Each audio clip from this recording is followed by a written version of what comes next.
Hi everyone.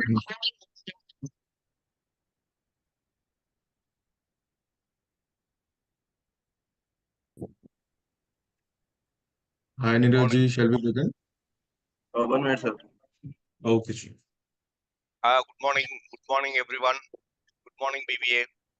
Thank you for joining us for this Saturday morning meeting presentation by a company secretary.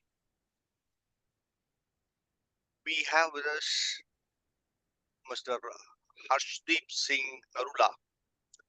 He is a company secretary and advocate with very good experience in the areas of intellectual property rights, which includes trademark, designs, copyright, and patent. His expertise extends to FSSAI and ERERA and company law matters. Harshdeep skillfully guides clients uh, through complex corporate securities and startup laws. He offers comprehensive legal solutions for his clients. He comes from a commerce background with law and added to that as company secretary. He is a fellow member of the ICSI. He is the present chairman of the Patiala chapter of ICSI. Dear Harshdeep Singh Narula, we welcome you for this session. We are honored to have you here. Please. Thank you very much. Thank you very much for welcoming here. First of all, good morning to everyone. And I would like to thank Bangalore Valuers Association, as well as I would like to thank Vijay Lakshmi ji and Neeraj Agarwal for inviting me, for giving me an opportunity. So I hope I am audible. I hope my voice is loud and clear. And today our topic is assignment of trademark. Before that, before opening my PPT, before starting my PPT today, we'll discuss about trademarks. And in that particular aspect, we will discuss the valuation of trademark. And while transferring of trademark, why valuation is important and why valuation is needed. We will discuss that. I will share my screen here now.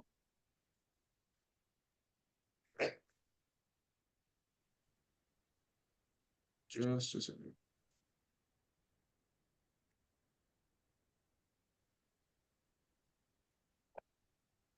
Is it visible to you? Yes, sir. Your screen is not visible. Screen is not. Okay, just a second. How do I share this full screen? Can anyone guide me on this? There's an option when you select on the share screen. There are two Mm-hmm. options. Right side, there will be an option to share the entire screen. Mm-hmm. Select on that. The lower side. Just a second. Just a second. While I'm clicking on share the screen, it shows me share sound optimized for video, and so I think this is the thing.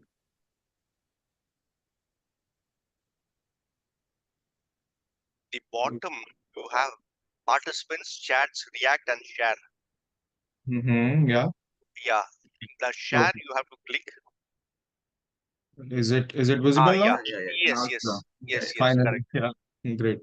So as per the topic, assignment of trademark. And in this particular aspect, we will discuss goodwill, brand, and asset valuation, and why this is very important to it. We have been doing assignments of trademarks, and we will discuss that what is our part and why the valuational part is very important in this thing. So let's begin with this. How do I move the slide? If just a second. Yeah. Yeah. So my name is Harshdeep Singh. As I have been introduced, I belong from Patiala, and I'm a chairman of Patiala chapter. However, my offices are at Patiala, Gurgaon, and Delhi as well. And today, in this session, I will guide you through the trademark valuation at the time of transfer of trademark. And this is a very niche subject, and we have chosen a very niche out of niche thing today. That is valuation of transfer of trademark itself, explaining why it's needed for a fair transaction during transfers or licensing. It's not just limited to the transfer, but it's also extends to licensing, or we can say to the mergers, acquisitions, or the court cases as well.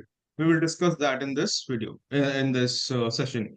Understanding trademark valuation along with the valuation methods which are being commonly used around the globe, and also case laws for better understanding.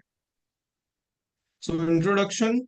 In today's business landscape, a trademark is one of the most important asset, if I'll say that, most valuable asset. In your career as well, in your journey as well, all of you know that the trademark, the brand is the most important thing in today's world. If you're selling any goods, that's been associated with your brand. If you're doing anything in your life, in your business, that's also associated with your brand, be it negative or be it positive. Everything is associated with the brand. Moving further, so while transfer, I'll tell you the basics first. I'm not going into the law of trademarks. I'm not going into the law of transfer of trademarks as well. We are not going for the rules as well as we are not going for the act. So I'll just discuss what are the basic documents required.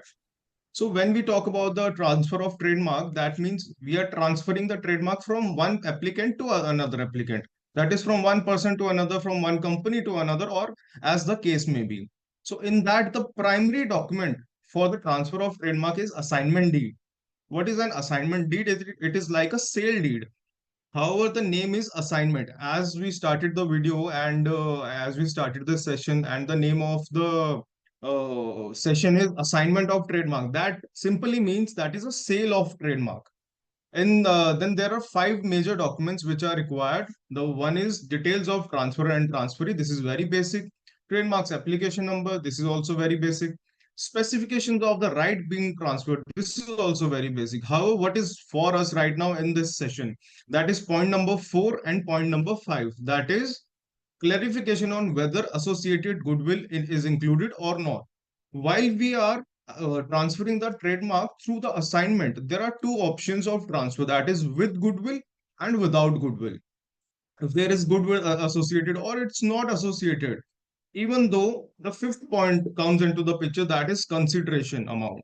While we are drafting this deed, in this deed, we have to mention these 5 points majorly, and fourth and fifth points are very important in this thing. The fourth point is about the goodwill, fifth is about the consideration. And we'll discuss that how the value of goodwill, how the value of consideration comes into the picture, and who calculates it. Moving further, so why valuation is required today, we will discuss that. We'll discuss the basics first and then we will go in depth of this session. So the valuation is required, the trademark valuation is crucial in transfer of trademarks for several reasons. That is, first is establishing a fair price, ensuring transparency, due diligence, and asset recognition. So the major out of this is, there are two major points. That is establishing a fair price. Everyone, like in today's era, or even if we talk about 2000 years ago, if we are selling something, we want the right price. That is a fair price in today's market. And asset recognition, that is recognition of our asset, of our valuable thing, be it tangible or be it intangible. Moving further, where trademark valuation can be used. So our video, our this session is totally about the trademark transfer. However, we will discuss about where else it can be used. It can be used for the trademark sale, transfer of ownership. That is a single thing. Licensing agreement. As you have heard or as you have seen in the day-to-day scenario, there are licensing agreement for the trademarks. That is, the goodwill is being associated with the applicant itself. However, he or she is passing a part of without any modifications to other parties for a certain amount.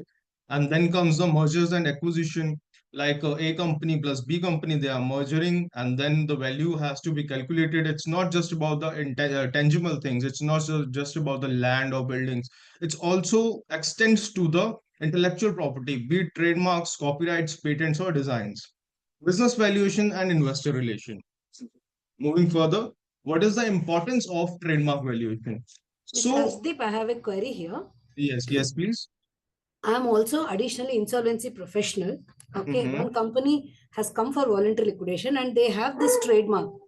So a company about to be liquidated, right now it has small level of businesses. So whether this also has to be valued? See, if it's being liquidated or if it's any other case, as per the case laws, it has to be. It Because the has to. real value, yes, because in this session, I'll further discuss about the case laws. And the case laws say, be it your infringement, be the insult to anyone, if you're trying to stop the goods, be it any case, the valuation is required for the real value. Suppose in the liquidation you think that the valuation is 100 rupees. However, the trademark brings 10 rupees more. That's 110. Because the brand, however, when the company is in liquidation, it can also go into the minus. That can also impact. The 100 rupee could turn into 90 rupees, right? So moving further, Also, Harjit ji, you will be yes, mentioning case laws also. You will be discussing on case laws. yes, yes, because the importance lies into the case laws Correct. and it lies into the judicial system Yeah, please because share the the case laws acts. with us also. Pardon? Yeah, please share the case laws also so that. Thank you very much. Yeah, thank you. Yeah. Moving further, why is calculation required? The calculation is required for the goodwill and consideration thing. When we talk about the goodwill, for example, if we are selling, we are transferring our trademark without goodwill, then how the consideration is going to come? Or if we are going to do it with the goodwill, then how the consideration value is going to come? This is a very tough question. Most of the sale of trademarks, most of the transfer are done with goodwill. However, when we are going without goodwill, the consideration part, the valuationer part is the most important here. Moving further, so who are the recommended valuers? We'll talk. Although that's why Neeraj, I have added some case laws to showcase the importance of valuers. Although there may not be a legal mandate for conducting a trademark valuation, however, it is highly recommended to engage a registered valuer or a merchant banker or a chartered accountant to assess the valuation. A thorough valuation is critical for ensuring the trademark's fair market value is accurately reflected, particularly in business transactions, mergers, licensing, and other disputes. Moving further, what are the valuation approach? Five valuation approaches commonly When your used. legal mandate is not there, you are only talking about the IP Act, or you are talking about the other act like Companies Act also and everything. See, when we talk about legal mandate, for example, you are selling something to me, right? Hmm. And be it anything. So in that act, for example, you are selling me a car. In that act, the contract act is also there, right?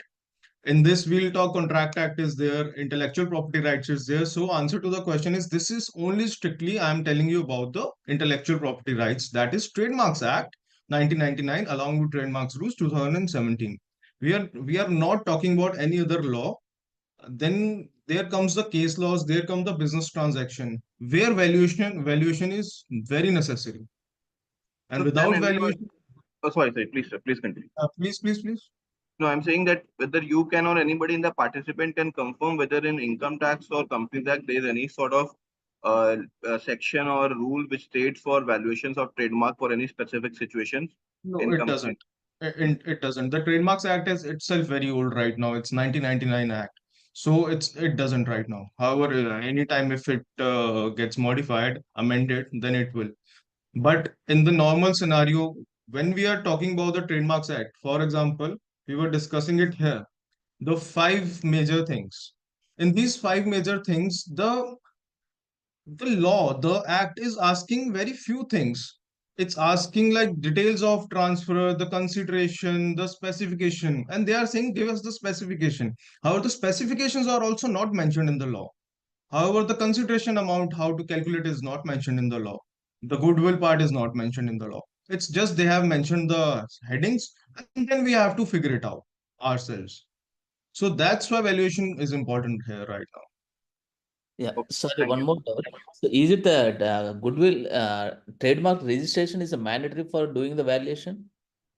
Trademark register, there are two types of trademarks. One is unregistered trademark and there is a registered trademark.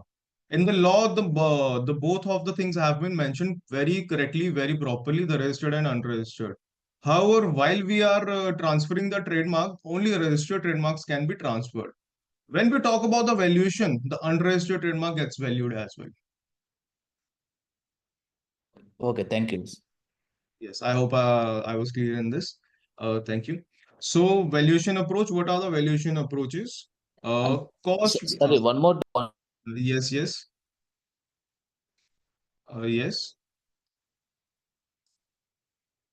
Hello. Sorry, in another screen, you mentioned merchant banker, register valuer, and chartered accountant can do the valuation, right? So is there any specifically mentioned in any of the act needs they specified so and so person needs to be done the valuation? Okay, so it's Or not like mentioned. other segments of the balance sheet. So they Mhm. specifically mentioned, okay, for this act only chartered accountant, for this act register value or something like that they mentioned. But what about Mhm. this one for the trademarks and this intangible things? So in the for example, if we talk about the intangible things, if we not talk about the IND AS 38, if we talk about this law, this current act we are talking about, then there is nowhere written about this, which has to be the valuation, be it registered valuer, merchant banker, or chartered accountant. However, as per the tools they have, and as per the case laws, and as per the we say industry, what happens in industry, then only these three are the very first choices while transferring a trademark, while calculating the consideration in the trademark. Okay, fine. Thank you. So we were discussing what valuation approaches are being used while calculating the consideration of the trademark. The very first is cost-based approach. The second is market-based approach. Third is income-based approach. Fourth is formulary approach. And the very last is excess earnings approach. Moving to the very first, that is cost-based approach. So in this, we will discuss about the method calculates the trademark's value based on historical cost incurred in creating, promoting, and maintaining it. There are two key ways to approach this, that is historical cost, and one second is reproduction cost. While we are talking about the historical cost, for example, I paid government fee, I paid the fee to the attorneys, I paid any other fees associated with getting the trademarks registration done. For example, the total amount comes to 50,000, and that will be called historical cost. And in the reproduction cost, for example, I had a trademark in 1999, and let's say after so many years, after 25 years, if I wanted to again register this trademark, then how much cost would it take? For example, at that time, it took me just 1,000 rupees to get the trademark registration done. However, in today's scenario, I'll calculate how much cost will be taken, taking into the note the objections it will receive, taking into the note hearings, taking into note every aspect of the trademark. That would cost 50,000, 1 lakh, or any which amount that has to be calculated in this case. Moving further, second is market-based I have a approach. doubt, Mr. Harshdeep. Yes. See, in the first transaction, in the first point, you said whatever I have, say for example, advertising expenses. So I have taken 1 year back, full 1 year I have advertised, and that trademark has got a recall value. Okay. Now Yeah. in the reproduction cost, if I have to create that recall value, 1 year I have to spend so much. So in the reproduction cost, will I, add something like add expenses, or it is added only in historical cost? It is added in the reproduction cost. The trademark already exists from that time to today's time till date. And the reproduction cost of doing those things for those 25 years has to be calculated in this very next day of the 25th year. If I have to create a recall value of this much, how I may have to spend now, that also is Yes. considered. Basically, it's a scenario we will create. Yes. Moving further. Other is market-based approach. This method values a trademark based on comparable sales or transaction of similar trademarks in the market. Comparable transaction means a trademark is compared to other trademarks that have been bought or sold. For example, how you are going to see this, how you are going to check this. You can check the financial statements of the company because they have to disclose the sale of trademark, the valuation of the trademark, or there is always a news in the market, or you have some person who can get you the news. There are sometimes these people who gets you the news. Other is trademarks licensing. The value is estimated based on what licensing fee a trademark could generate. This is, for example, again a scenario, and we can create a scenario that like for example, sometimes we call to other person to check the rates in the industry, and then we can create a fake scenario that we are selling our trademark or we are selling our brand name, and how much could you give us? We'll check it with the 5 people, 10 agencies, or anything, and compare a cost. What would be the cost come, and that would be our market based approach cost in the trademark licensing part. Moving further, third is income-based approach. Mr. Harshdeep, just one point. Is there any particular trademark journal wherein this sale thing, you understand? Suppose how I will come to know, maybe if some trademark journal is there, some advertisements could be published. I can track those companies. Anything like that is there for For example, knowing yeah. about transactions? Yeah, for example, you are registering a trademark, or for example, the trademark was in the opposition. It again went through the journal. First, it was advertised in the journal.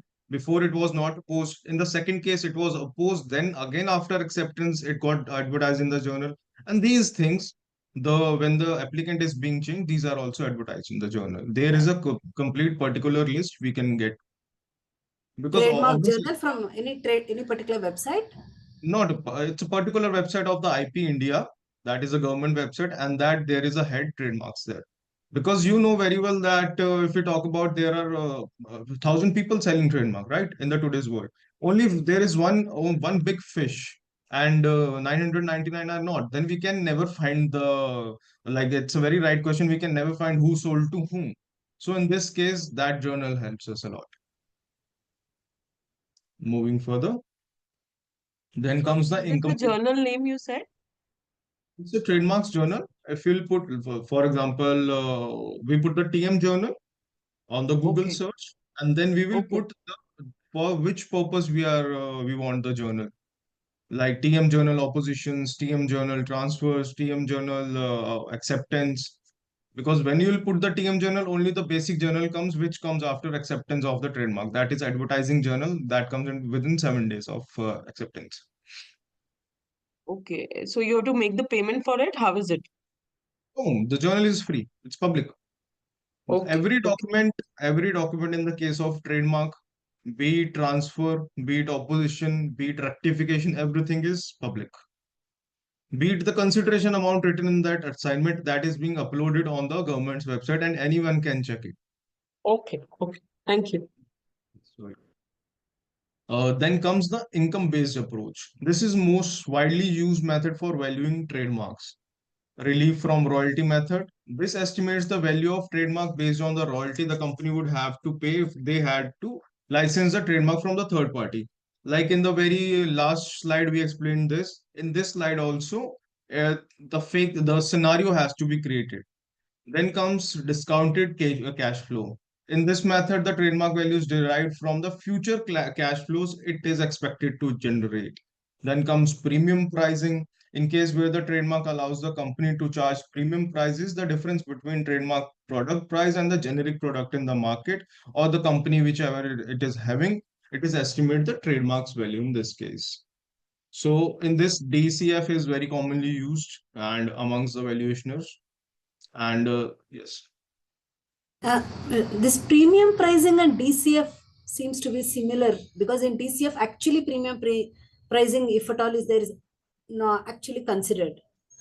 in the premium pricing, we are evaluating our product and our product with a market product. In DCF, we are not comparing our product with other market players in general. Moving further, that is formulary approach. So this is a blended method that factors. I think this is not commonly used, very commonly used. However, this is one of the methods as well. The formula typically includes earning profits that are directly attributable to the trademark, brand strength, factors like market dominance, customer loyalty, and brand awareness. This is very tough to gather the knowledge about. This is very tough to, the data is very wide in the India itself, let alone the world. The market dominance, the customer loyalty is very tough too, because there are around very so many websites. There are many people who also don't review as well. So how it's very difficult to take them on the customer loyalty or the brand awareness the people have. Risk factor, the likelihood of continued success and the potential threats that could reduce the trademarks. In today's era, when there are wars going on, when there are viruses coming, in that as well, it is very tough to calculate the risk factor. What can happen? It's very tough. Like Today the market is very down, so very tough to calculate. I'm audible. My internet connection is a bit unstable, I think. Your voice is cracking, but it's just this 30 seconds. Okay. Then comes the multiplier. A multiplier is applied to the earnings based on the risk and strength of the trademark to arrive at the final valuation.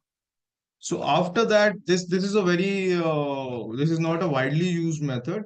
If we talk about this method, this is a widely used method. This is excess earnings approach. This method separates the earnings specifically attributable to the trademark from the overall earnings of the business.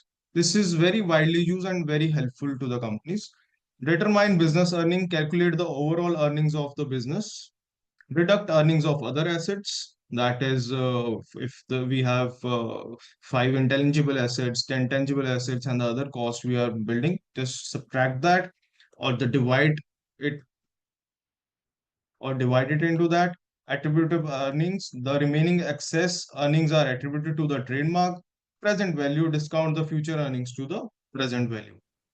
So this is a very widely used. You're talking about present earnings or future 5 years or something like that? Yes.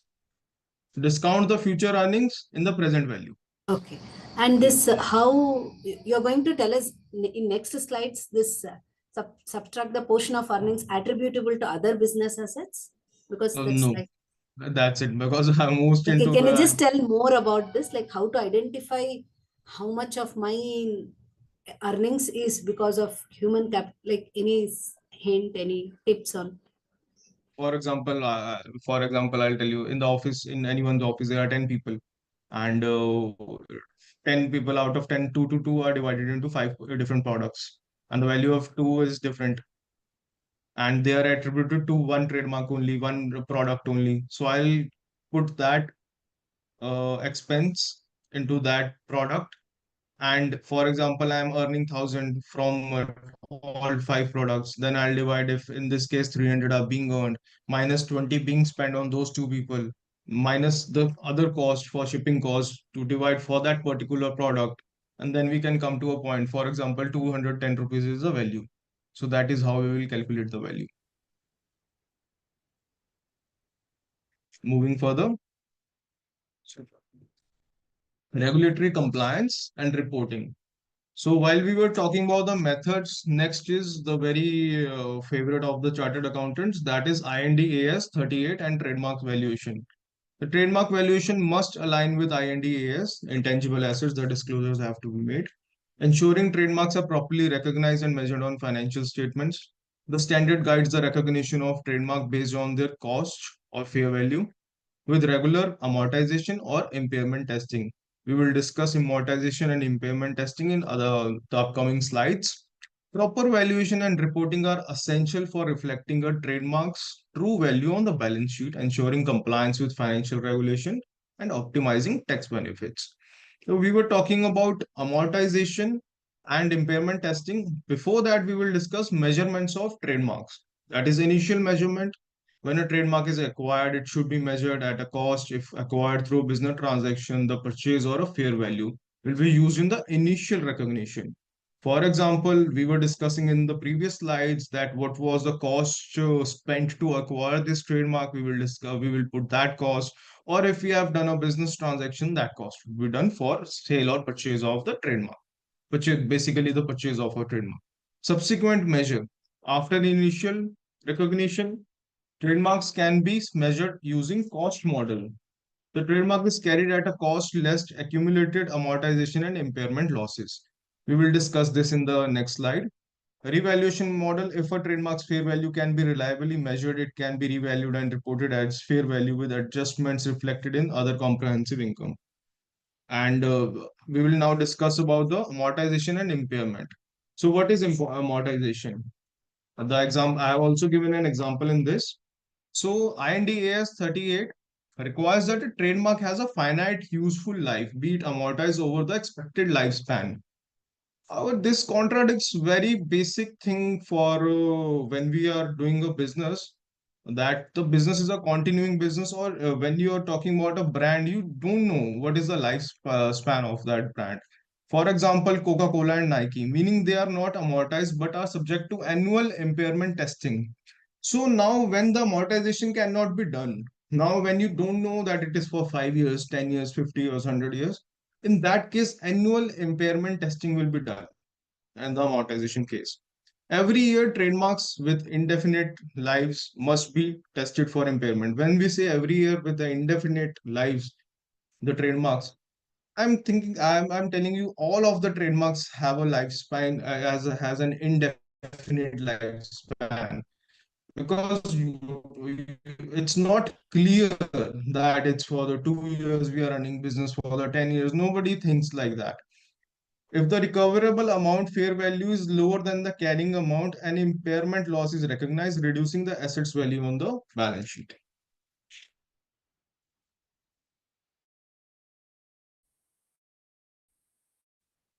I think my internet connection is again down. I'm audible. In between, your voice was cracking, but now it's fine. Okay. So in the very beginning of this session, we were discussing about let's learn about the case laws. So let's I learn have the one query. I have yes. one query. Yes. When you Mm-hmm. say indefinite period for a trademark, Mm-hmm. does it mean that we can take a terminal value on that? We can take. I was always of, so when you have a DCF for an enterprise, Mm-hmm. we take the immediate 5 or 6 or 10 years, which is visible profit, and then we take a Mm-hmm. terminal value for the indefinite period because we don't know how it pans out in a longer run. Now, I was always of the opinion that trademarks have definite lives. When you say Mm-hmm. indefinite life for a trademark, that means once you get it, you're forever the owner of it. Even No, after 25, 30 years, no. It's subject to renewal. It's it's subject to renewal. actually yes, but subject to renewal.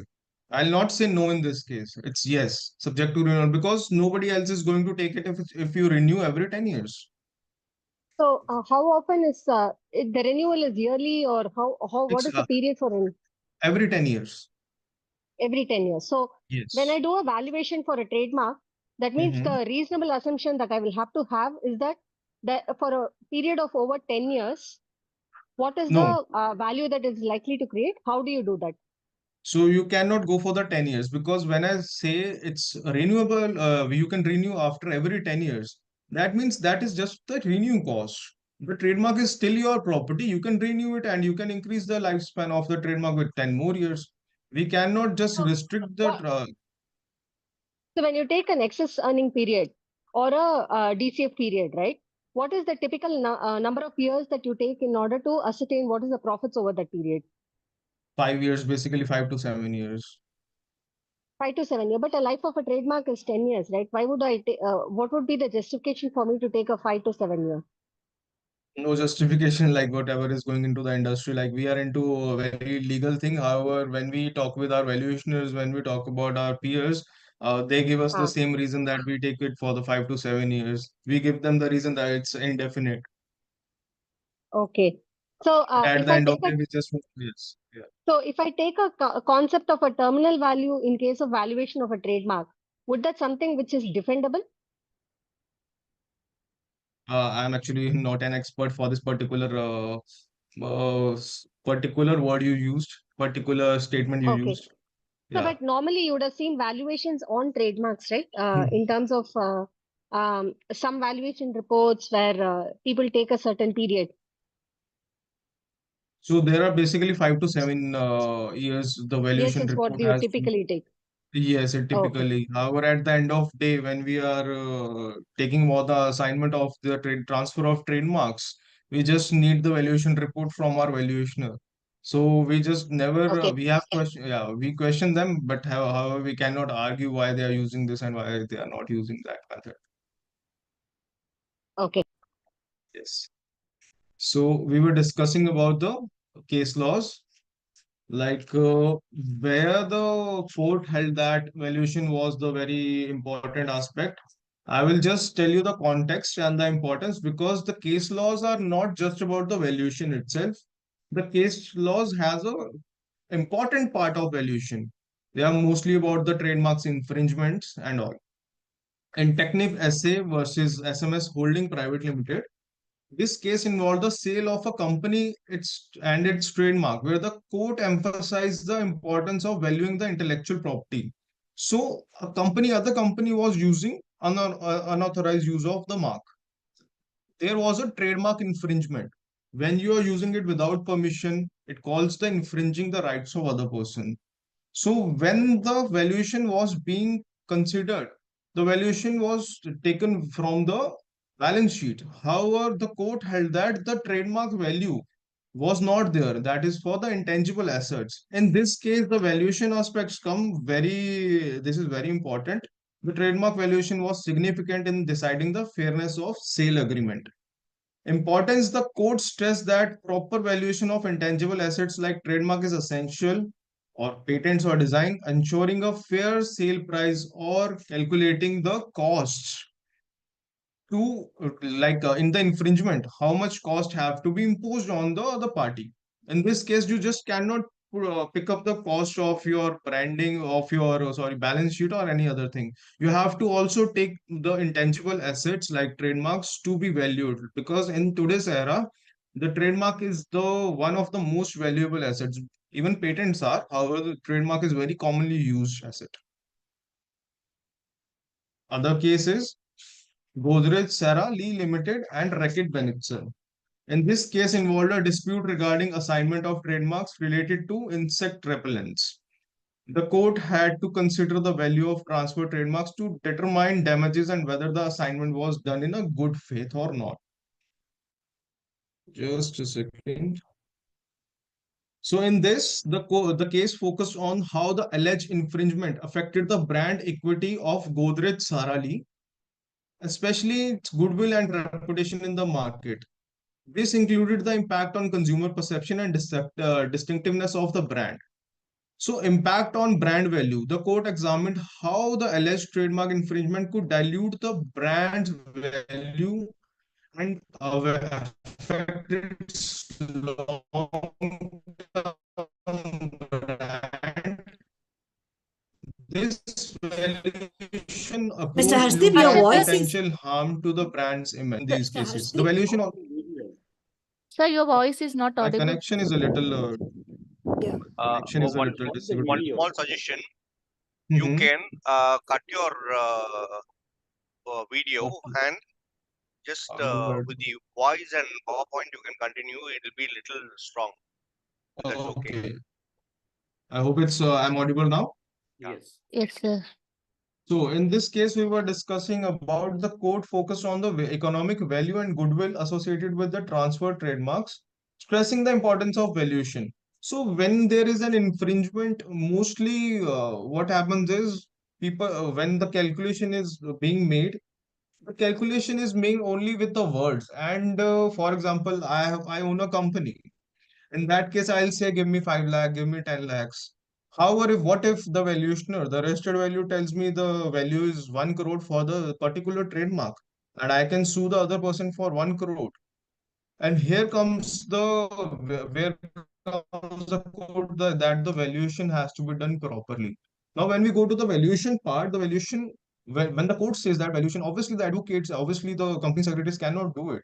In the obvious case, when we talk about the industries, there are registered values for it, merchant bankers for it, and the chartered accountants, especially for this. Moving further, next case is ICICI Bank Limited versus Citco Leathers Limited. Primarily a financial dispute, the case dealt with the valuation of assets, including trademarks, as a collateral for loans. The court emphasized that intangible assets like trademarks should be properly valued when used for securing loan or involving financial transaction. For example, I own a business. I own it from last 5 years. My trademark was unregistered or registered my brand. That doesn't matter. However, I own a brand. I am making good money. I am making 20% up every year. And the ICICI Bank or any bank valued my loan value on the collateral of my intangible asset like trademark. They valued it 5 lakh, for example. However, when we go to the valuation with the valuation methods, it is coming 25 lakhs. So here comes the quote that valuation should be done properly. And again, I'll say that when we talk about the valuation is to be done properly, there are experts for the valuation in the industry. They are chartered accountants, they are registered valuers and merchant bankers. Although it's not written in the case laws, although it's not written in the Trademarks Act, however, this is what happens in the industry, and however, they have the power. We don't have the power, advocates do not have the power to do the audit. Importance, the case highlighted the importance of accurate trademark valuation in financial transactions, particularly in the concept of using trademarks as collateral for loans or financing. That was all about the case laws. Now we move, I have left this thing open for discussion. That is harassment and exhausted. Anyone would like to share any view that what does this mean? Where would this harassment or exhausted would take us in this session? Actually, one of my friend has Mm-hmm. applied for. Yeah, I think I'm not getting. I think it's Ghatotkach is the name of the trademark. Okay, Mm-hmm. we have applied, and Okay. we got objection from a Okay. very famous, some Ghatotkach movie was there by a very famous brand and all of Mm-hmm. that, and they are objecting to our, it's like we feel it's rather they are harassing us because that is a movie and that is a mythological character, the Ghatotkach. Just because they have made a movie doesn't give them all the rights. So we are feeling that it's a real harassment because since 1 year this is in use and it's a eatery, it's a Mm-hmm. chat joint. So I don't know whether this also is a kind of harassment. They own it for a different class, but then they are objecting that they are too big a people for us to fight out Yeah. the trademark case. Okay. So we can also accept other views of other participants as well. So one more I case, not specifically to trademark. Geo Hotstar, this matter just came up now for the name thing yes, only. That the yes, Seki in Delhi, he has yes, bought yes, the yes, domain name geohotstar.com. yes. He That even got Jio the and Hotstar yes. tie-up is going to happen very soon. So he's already Mm-hmm. bought that, and now he asked Reliance that I want 1 crore rupees. He got that. That Yeah, were 1 lakh pounds. yeah, something like that. So now I don't know who is harassing who, because Reliance is now suing him. What I have heard. So Uh, now he is uh, saying that my Diwali got darker. So it's a case of I think cross harassment. so this is not harassment. I would say that's where you take the opportunity. Okay, If if there is something for sale, you just bought it, and that in a legal manner, and that is without harassing anyone. I okay, would not call that harassment. okay. Any other participant would like to tell me about the harassment we are discussing it here? So, Sanjay, yeah, my question was in the earlier case, correct? Let's say I buy a domain name in Mm-hmm. advance. Let's say that Geo Hotstar. Okay. Mm-hmm. And now there's a dispute, and then people are saying, fine, we have to kind of settle this, correct? So, Mm-hmm. obviously, they'll come to a valuer. In this Hmm. situation, sir, how will you value this? In this situation, how will I value the domain? Yeah, how will you value the domain there? So, Because nothing has happened, correct? There is no cash flow from this guy's side. All he has done is that he has kind of, stolen is not the right word, but he has taken the name, correct? And that's so where the the other guy, party is yeah. interested. Hmm. So the guy who purchased the domain knows it very well about the Geo and Hotstar merger and Okay. predicted it very well.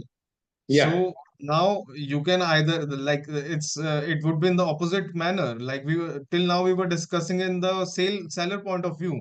Now we can discuss in the purchase point view. For example, there is a sale and purchase. The No, DD let's has say to that the guy who has the domain is my client, correct? He doesn't have privacy to Reliance's or Hotstar's financial, correct? Technically, Mhm. let's say the other party's financial. So in this situation, how do we approach the whole thing? So it's just negotiation, or is there a science to it? It's a negotiations then if we do not have any basis to it. Because I am a purchaser here, and if I don't know about any basics, if I'm asking about any basics the company is not giving, then it's purely negotiation. That's why there was a random amount of, and that person which Neeraj ji was discussing, that person Hmm. actually asked for the scholarship value for its Cambridge University. That was around Okay. something 93,000 pounds. So that was a purely negotiation. Okay. Got this. Got that. Thank you. You're right. Anyone else would like to tell the about the harassment? This Geo Hotstar thing. So while I can book any domain and have it reserved to myself, but I've actually not used it. I've just booked a domain Geo Hotstar and then kept it.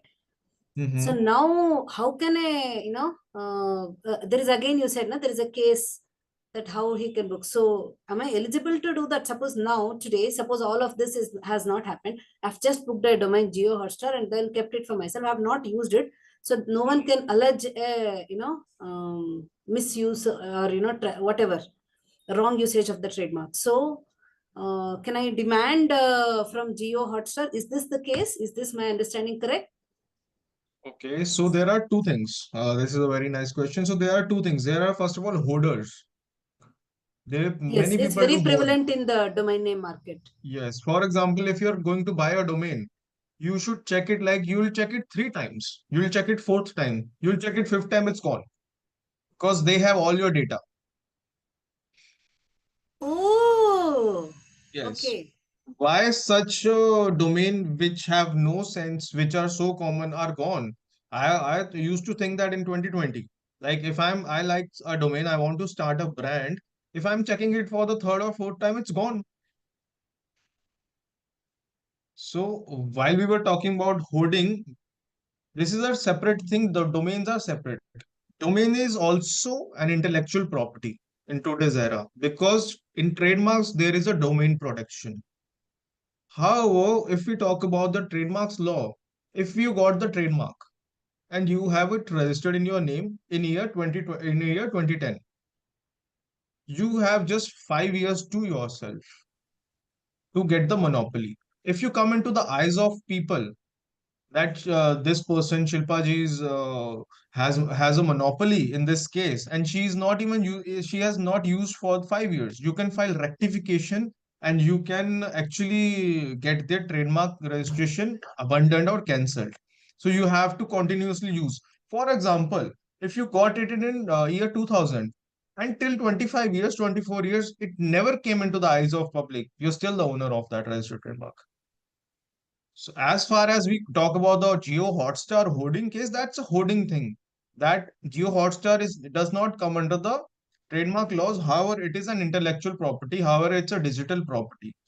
If we go into the ICANN, which regularize the domains, then that is a purely a legal owner. That Geo Hotstar guy who asked for the negotiation, who negotiated for its Cambridge University scholarship fee. So now Geo So cannot put any case against him, right? There is no legal base for it. see, they cannot put a case on it, but they cannot let that person use it in for their Ah, particular service. That means that person, he can park his domain. That's it. Domain parked. It's just when you open that domain, there should not be any brand, any goods, any services associated with it. It's just either. parked. Yes. So when I was talking about the harassment means that while Shilpa ji was discussing in the very beginning, harassment is actually, she used very correct words. Like I got a trademark for Geo. Let's say my name is Geo Veda. My name is Geo Life.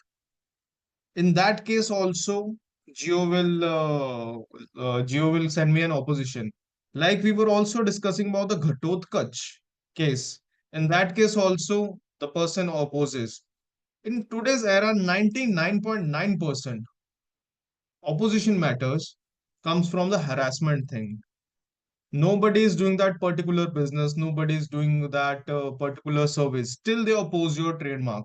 So in this case, in these cases, I'll discuss harassment, then we will discuss exhausted, then I'll discuss why valuation is important in these cases.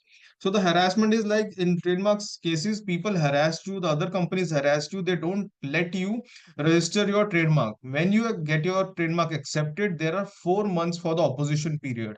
If anyone files opposition, then it will be gone to oppose. If nobody files opposition, then it will be registered. However, 99.9% cases, big companies do harass the small fishes in this industry and they oppose it, and the other person do not have any money to fight. And what they do is they just back it off. So now we will talk about the exhausted, then we will make a conclusion of these both things. Anyone would like to tell me about what does I mean when I say exhausted?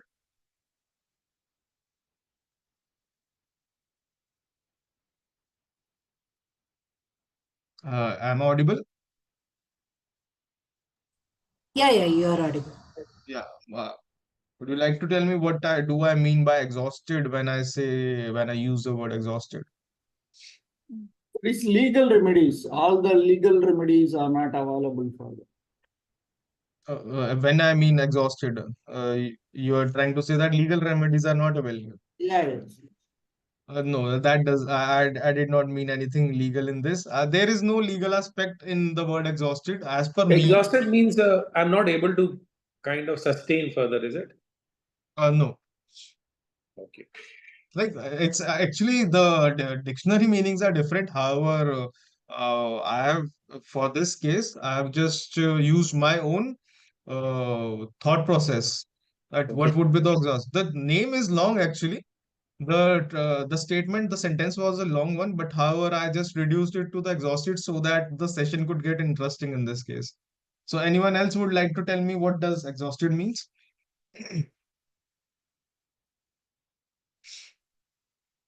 This is actually the future for registered valuers, for the merchant bankers, for chartered accountants, this word. If anyone would like to tell what does this mean? Is it something like I'm the owner of Ghatotkaч, I sell it, and to whom the other person sells it, I have exhausted my rights on that. No, that's not the case. So actually, if you think about the perspective of registered valuer or the merchant banker or a CA, it's the very important thing for you right now. I would ask Neeraj Agarwal ji, please, if you would like to give your views on this. What does exhausted means?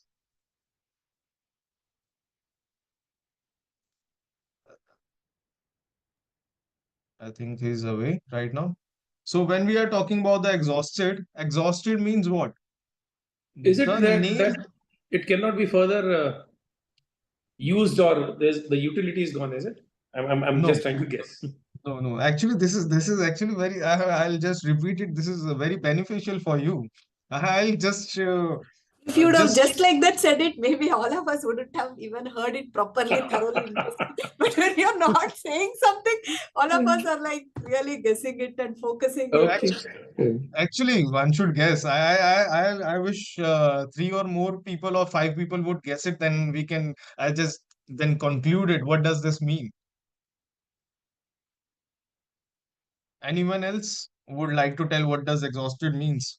Then I'll give an example on this. Exhausting all the remedies to recover the trademarks or to protect them or to encounter harassment from others, etc. Sir, we are not here like in the legal manner. I'm just about how it's going to benefit the valuationers. I mean, exhausting the value over a period of time. No. Sir, under a particular right, in case I have got it registered and no one else can use it, and since no one else can use it, in case I am selling it, so that particular right under that thing are exhausted. Let's say some printer is there and I've got a trademark on that, and now no further development or no further registration under that printer thing can happen. So that particular right is gone, and that is why it becomes a kind of say a very valuable asset for that trademark right holder. So to that extent, it stands exhausted for others. That it's, I mean, I would like to. This is very close, but however, this is not what I meant again. And it's related to the subject of this session. And it's also related, the exhausted point is also related to the case we were discussing, the Geo Hotstar case. So, any last guess? I have given the two clues right now. One is We Geo are getting, Hotstar case. we are getting exhausted now. Okay, so I'll just tell you the answer. Then if okay, sure. So the subject, the session, when we talk about it, it's about the assignment of trademark. We talked about trademark transfer, and in this we talked about the importance of valuation in the transfer of trademark. And you know that there are valuations happening. The seller, the purchaser of the trademark will come to you. And in the Geo Hotstar case also, we were discussing that the domain name was purchased. So exhausted means that names are exhausted. For example, my name is Elite Consultant. I took it 10 years ago. Then after that, somebody applied Elite Consultants Management Solutions. Then someone came Elite Management Solutions. However, Elite Consultants got the right first. When the Elite Management Solutions or the Elite Management Consultant Solutions will apply, they will receive an objection. In India, when we have more than 145 CR people and when we have lakhs of trademarks being applied every year, there is no name left, be it unique, be it generic, be it descriptive, be it the combination of the names. There is no names left. So the people are hoarding the trademarks as well, as it happened in the PS5 case, the PlayStation 5. The PS5 trademark was hoarded by a particular person. So in this case, what will happen? The valuations will happen when you don't have a name. When you do not have a name, you are searching for a good name, particular name. For example, Meta, Facebook has. It's a very short, very common name. Reliance, Flipkart is a combination of two words, and there are many brands, Zepto, Blinkit. They're, be it unique or not, names are not going to be left after 1 or 2 years or 3 years. All the names have been generic names have been exhausted 10 years ago. Unique names have been exhausted 5 years ago. Combination of names will be exhausted in 1 or 2 years. So what will happen in this case? Sale and purchase of trademark. And in the sale of and purchase of trademark, then comes the importance of valuationer. And same in the case of harassment, then there is so much harassment is happening. They are not letting you reach the registration point. Your trademark got accepted, right? Within 4 months, you got opposition to receive. You were never able to register your trademark. In this case, also, you would like to buy the already registered trademarks to avoid the harassment. And in this case, when we talk about the already registered trademark, the registered trademark would have a certain value, and who will calculate that value? The valuationers will. And in the exhausted names, when you are going to buy a name, the names are exhausted, the valuationers are going to calculate the value of that particular registered trademark.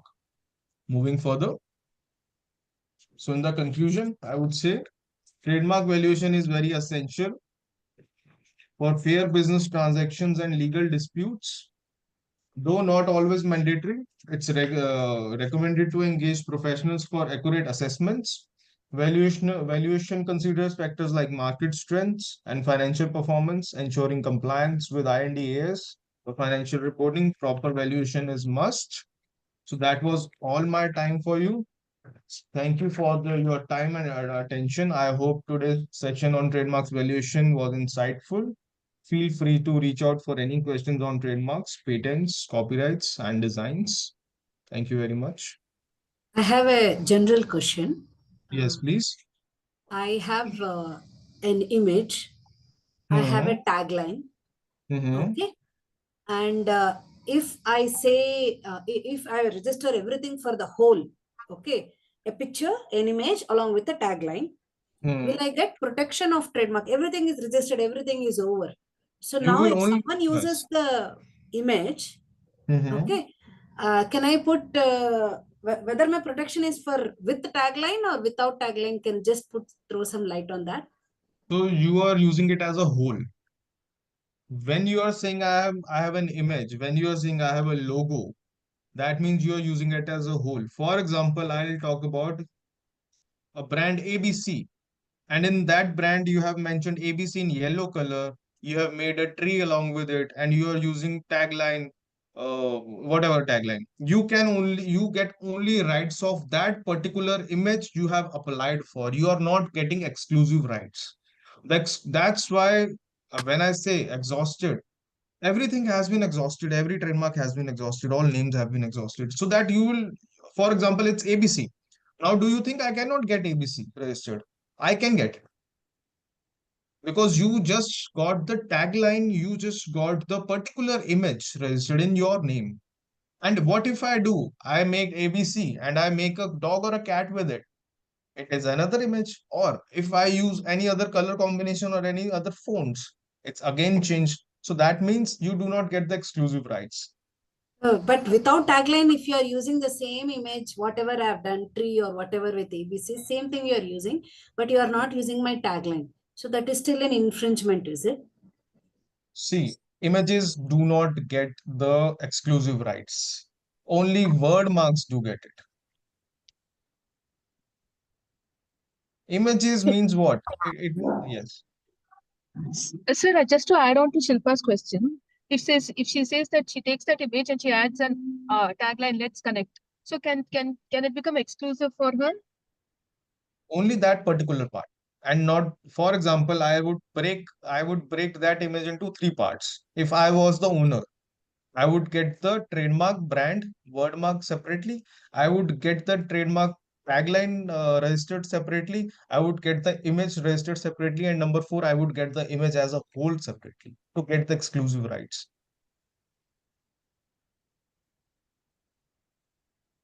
Could you please Images, when repeat we, the three? yes, pardon? Could you please repeat all the three things that you will get it separately? I think you were a little too fast for me. Okay, okay, sorry. So I was saying that like you have a image, like you have a logo. In that logo, you have a brand name ABC, and you have a logo X, for example, image X, and you have a tagline, a better world. So I would So can you suggest just you give to, us can you show an example, say from internet or something like that? And I can show you can you give us with an show reflect an example and show it to us so that we can relate to it better? just a second. I will show it to you. Just a second. Can you see my, are you able to see? Actually, your screen presently is not shared. Okay, just a second. I'll share it again. I'll share it with the examples. If I share the screen, it would be kept sharing, no? Okay. Can you see it now? We can see some folders. Yes. So I'll just see, for example, I'll show you some images of my clients. Are you Tell you comfortable? what is being This used is as a whole and what. Mr. Harshdeep, this is being recorded and it will Yeah, be it's put totally on fine. YouTube. So no problem.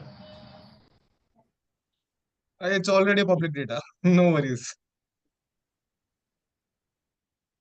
So, for example, this is a client logo. So this image is being used You as a have not sharing your whole. full screen, Mr. Harshdeep. We are still seeing only your folders. So you have to stop sharing and then start sharing again your entire screen, the first option which you get. We are just seeing the name of the files. Oh my God. Stop sharing. Logo? No, you can Okay, how stop do I your do share. this? Okay, is it done? Yeah, and then start sharing again with the first option where you get a screen. The first option when you press share screen button. Okay, so for example, so can you see it now? It's picking the image. Yes. Yeah, now we can see. So, so this is when we say we are being using it as a whole. It has an image, it has the name of the brand, it has a descript what the business they are doing. So they have the rights of this image as a whole. So for this particular thing, we ask the client to break it in three parts. That is, we'll get this J2RAM word registered separately to get the exclusive rights for the brand. Including the font type, I no, sir? hope that was clear. I can show you more examples if you want. Actually, Mr. Harshdeep, Kusum had a point. That's why I always recommend to everyone because Mhm. Yes. Kusum had a question when you were displaying that logo. Okay. Her point was, while you said that Shri Jeturam also you are separately applied for wordmark, her point was whether the font matters. The font, the color, even that matters, right? The type, Yes, the way that it is designed. matters. That matters. For example, if I'll say the names are exhausted, right? What if I show you that there are some trademarks like 40, 50 trademarks with the same name got registered, but with a different logo. So they do not have exclusive rights. Someone is using it in the orange color with the separate font. Someone is using in the purple color with a separate font with a separate image. So that's why the valuation part I was discussing. So when we talk about the font and everything, it's basically for the image itself you have applied for, being used as a whole along with colors. If it was a black and white thing, then it was a shade. Mr. Harshdeep, if I have to become Kusum, it's fine, no? We can move on. Yeah, I think I understood what he is getting. Sir, another thing that I actually wanted you to, for the benefit of members, I wanted you to kind of talk about validity of the trademark and what is the process of once the validity expires, whether they'll have to re-register the trademark. If you can throw some light on that also, and how it is important for them to re-register, and broadly what is the process of registering after it expires. And also you can add on, if I'm a professional, how do I get myself as a trademark attorney? How do I get that trademark So attorney? I will begin with the trademark attorney. So the only advocates can become trademark attorney. Number one, company secretaries in practice can become trademarks agent. And the other people who have cleared the exam of trademark agent held twicely or sometimes once a year by the department, by the government itself, they can become the trademark agent. So only these three candidates can become the trademark agent. So this was answer to the very first question. Moving further, Sorry, can you repeat again, please? only advocates registered with the bar, like not the lawyers, but the advocates can become the trademarks attorney, number one. Number two, the company secretaries in practice can become trademark agent. Number three, the person who has cleared the trademark agent exam done once or annually or biannually by the government of India, intellectual property rights, they can become the trademark agent. I'm also a company secretary in practice. Fees, just like that, I can pay fees and become. So the thing is, first of all, you need a good standing certificate from the Institute of Company Secretaries of India. You have to apply for the good standing certificate, and then you have to apply for form TMG. I guess it's form TMG, and then you have to pay 4,500 rupees fee. You can deposit in the jurisdiction. There are 5 jurisdiction office, or you can also apply it online. And then after a month or two, you will receive your trademark agent certificate. And then yeah, you can start filing trademarks application from your own portal. So what is the difference between an agent and an attorney, sir? So attorneys, only advocates can become attorneys, and agents who have cleared the exam and the practicing company secretaries who have applied for agent can become the agents. Okay, No, I understand that, but the whole point is, it is the same work both will be doing, but only attorneys can argue if there is a dispute. Is that what it is, or is there something different what an attorney can do, what an agent cannot do? Both can argue the matters in front of the trademarks hearing officer or the examiner. However, the concept of attorneys was brought before the concept of trademarks agent. Like everyone knows that advocacy, the profession of advocacy is very old. The profession of company secretaries is very new. So the concept of CS as agent was brought very later. However, the duties are defined same. However, when we talk about the attorneys and agent in the IP registry, company secretaries are only limited to the trademarks registry or intellectual property registry. They cannot appear in front of the court. If you are just, pardon?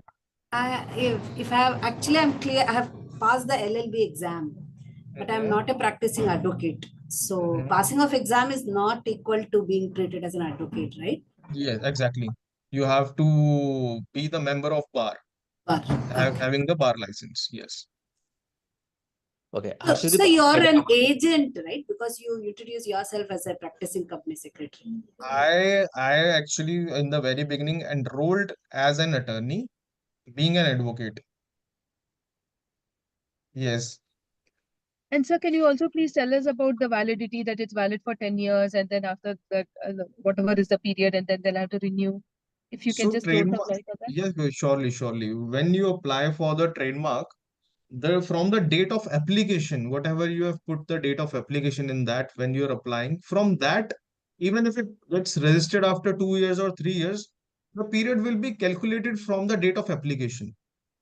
For example, there are opposite or there are hearings, there are objection. It took you 2.5 years to get your trademark registered. However, I'll calculate, the government will calculate the 10 years from the date of application of your trademark, because from that date, you started using the rights, you started enjoying the rights. Now, when your 10 years are closing in, before 10 years are closing, just before 1 year, the portal will open for renewal. You have time for 1 year from 9th to 10th year to get your trademark renewed with the basic fees. That is 9,000 rupees. However, the government has provided an extended time of 6 months from the date of expiration of renewal period. Suppose my trademark is expiring today. I'll get 6 more months to renew it with an extra fees of rupees 4,500 currently. However, there is one more thing. For example, my trademark is getting renewed and I also exhausted my 6 months. Will I lose my rights? No, you are not going to lose your rights. You will get another 6 months period for the restoration of the trademark. And if it, after కానీ నేను పూర్తిగా వింటలేదు, ఎందుకంటే మధ్యలో CRP work అది కూడా చేస్తున్నాను, అందువల్ల నేను పూర్తిగా Vijaya, can you mute Mr. Shivrasa? Introduction చెప్పమంటే Sir, when you were actually talking about this, that restoration. So in the intermittent period, if somebody actually applies for the same trademark with the same logo, so do you think that other person will get the benefit, or will there be a right of first refusal to the first holder? this is a very brilliant question. This is a very, very nice question. I use this scenario, this kind of case every day. And the other person cannot get the rights within that 1 year of renewal and restoration time, extended 1 year. For example, my trademark got expired today, and my 1 year, I got 1 year for renewal, 6 months for renewal, 6 months for restoration. I exhausted that period also. In between, any other person cannot get the registration of that particular trademark. That still belongs to me until the very 1 year has completed after the expiration of 10 years. After 11th year, one day, day number one, you can apply it and get it in your name if I have not renewed it. Thank you very much for this clarification, sir. So this is how we actually file the cases, the complicated cases. So is it the responsibility of the registrar of trademarks to communicate to, will they communicate to the trademark holder, or will they communicate to the attorney that it is expiring? Who is actually keeping a tab of all of these things? So the IP registry, that is the trademarks registry itself, they send you the mail via courier. They also send you the email on your registered email address. And they also send you the O3 notices for the reminders. Okay. Yes. And can it be done by the trademark? It is better that the trademark holder, renews this through the agent or the attorney, and there is no self-renewal that is possible. Is my understanding So, correct? it's like when we talk about the judicial system in India, you can appear through your attorneys as well as you can appear yourself as well. So when we talk about the trademarks, an applicant can also file the trademarks in their own name by themselves from through the portal or through the physical mode. However, we do not recommend this to anyone because you are not going to keep the check. The applicant is not going to keep the check on their trademark. The attorneys do get the mail. We have our portal. We check our portals daily. We get our mails daily. So we know that where is the trademark case currently. Sir, I'm not talking about the application, sir. Application, because there's a lot of checks and balances. But after the 10 years has expired, for renewal, is that an easy straight through process, or is it should it be done through an agent or an attorney? No, What's the no, no. facility? As I said, you can do it yourself as well. You can do it through agent as well. I have a question with regards to international using this trademark, Indian trademark, or in the international area. How do we go about? So when we are talking about the international trademarks, the subject of trademark is purely domestic when we talk about in India. For in every country. So there are WIPO countries, that is WIPO. There was a Madrid Convention, Vienna Convention. In that convention, all the countries participated, and it became a WIPO country, WIPO thing. So WIPO organization, all the countries have a same trademark law worldwide. When I am talking about the restoration, they have same. However, the sections differ. The name of sections, the name of subheadings or headings differ. If I'm getting trademark of ABC in India, I do not have any right in the United States or Canada. For that, there are two modes to get the trademark registered in those countries. First is through WIPO mode. That is, I being an attorney can sit here in my cabin and apply for trademark on the WIPO website in the US, or I can hire a US attorney and get it filed in that country. Does this come under ancestral or a separate law? See, they have a separate law, but as per the Vienna Convention, the trademark law, the country which falls into the WIPO, which falls in the Vienna Convention, have the same law. Thank you. Yes. Whether the hearings happen online, like me sitting here in Bangalore can have a, as an agent, can I can attend the hearings online anywhere So in India? pre-COVID, there were two options: physical mode and video conferencing mode. And we used to select depending on our location because there are only 5 jurisdictions. Post-COVID, all the hearings have become video conferencing mode. 100%. So you need not have to travel at all as an attorney or as an agent. No. Because obviously there are 5 jurisdictions all over the country for 145 crore people. So video conferencing is the best mode for this purpose. So where are these locations? The only 5. Is it only in metro cities and one extra location? Which are they?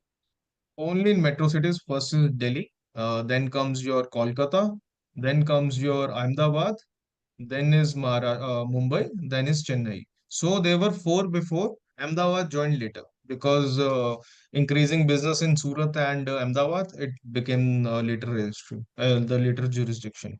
For example, if you're going to file a trademarks application in Delhi or in Uttar Pradesh, it will go to the Delhi jurisdiction. However, if you're going to file in the Bengaluru, if you are Bengaluru applicant, then it will be gone to Chennai's jurisdiction. Harshdeep, I have got one question. Yes, sir. See, this type of applications filing before the authorities, is it the same for trademark and domain name? Is it same or something different authorities and different procedures? So when we are talking about the when we are talking about the domain protection, domain is also an intellectual property today. So we will file for the domain protection in with the trademarks registry as well, like www.abc.com. However, your domain which has its working domain. For example, if you Hmm. open Flipkart.com or Amazon.com, Hmm. Flipkart.com will go under trademark. However, the Hmm. images, Hmm. the creative thing on the website will be registered under copyrights. Oh. Yes. Oh. Thank. Pardon? I said thank you. Thank you. Oh, welcome.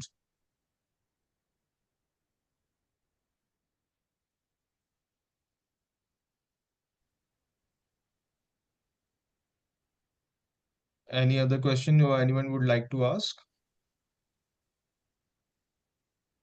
Would you like to share with us any experience of any valuation which you have done recently? Any challenges you have faced?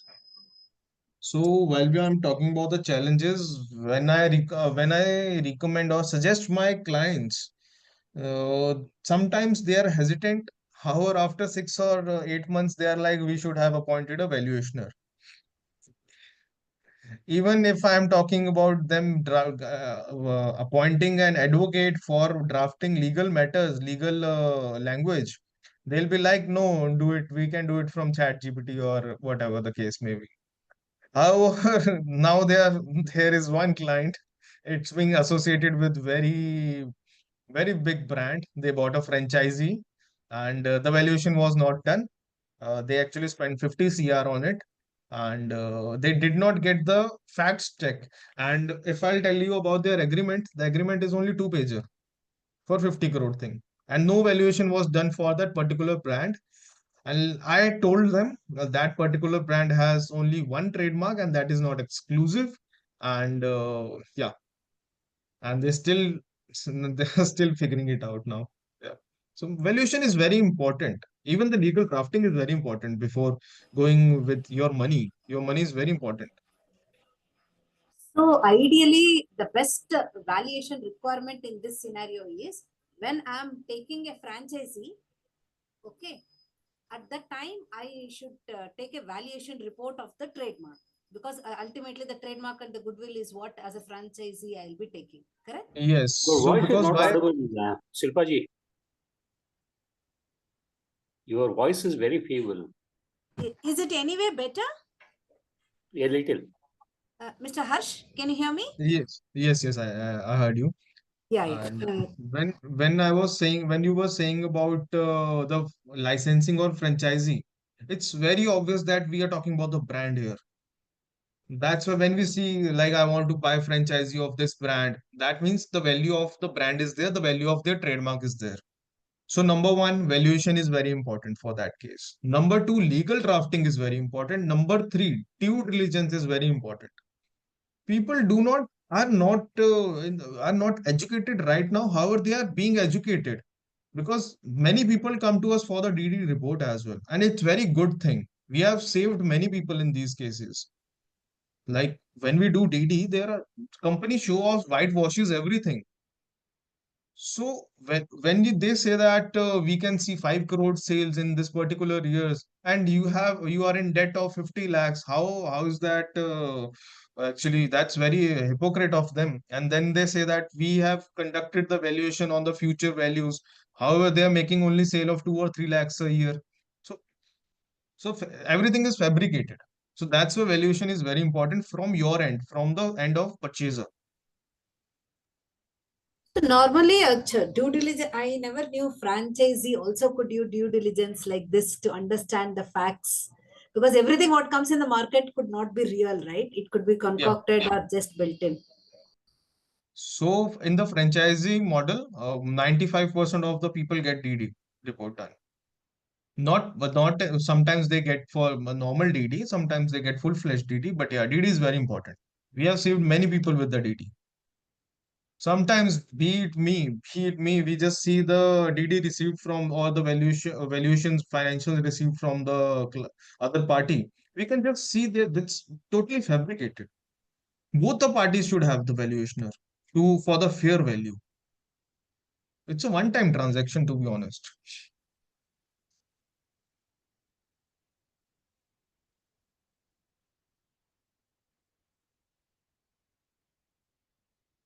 Anyone else would like to ask something?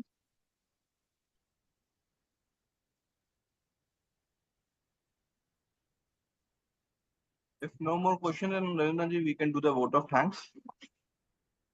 Sure. Good morning once again, everybody. I take this opportunity to thank Harshdeep Narula ji for a wonderful session today. Let me tell you, it was quite engaging, enriching, and at the end of the session, we all feel that we have our times well spent this morning. You interacted with us, you educated us, and your slides were really beautiful. It was eye captivating. As a token of appreciation, we will be sending one memento to you. Vijayalakshmi, you can just share that memento which will reach Harshdeep Narula ji. Yeah, thank you. Thank you very much. We would like to hear more from you, and whenever you get an opportunity and have something new to share, we request you to share with us. Bangalore Valuers Association is running these sessions for last 3 years consistently every 15 days, twice a month. And this time we are also moving. We have got a lot of people from Chennai, and they wanted a session to happen in Chennai. So on November 16th, we are having a one-day full seminar in Chennai, where it will have 2 technical sessions and 3 panel discussions. We'll get more information on that in the group. So I request people to block your calendar for November 16th, Chennai, which is happening in CMA Bhavan in association with the CMA chapter, SIRC of Institute of Cost and Management Accountants of India. Thank you so much. Thank you everyone for inviting me. Yeah, also request the members who participated to give feedback. We have shared the feedback form. It will help Harshdeep ji to get a good feedback of whatever has happened today. Thank you. Thank you very much. To add on to what Mr. Ravindra said, thank you so much, Mr. Harshdeep. Maybe looks like, many of us could really think more about a trademark aspect in many of our assignments. It could be valuation, or as a company secretary, or as a chartered accountant, or, to think about legal documentation while, discussing with our clients. Thank you so much Absolutely, for absolutely. 360 degrees perspective of trademarks. You're welcome. Thanks everyone for joining and inviting me here. Thank you very much. Thank you, everyone. Have a happy weekend. Vijaya? Ma'am, I'm You can ending. stop the, yeah, end us.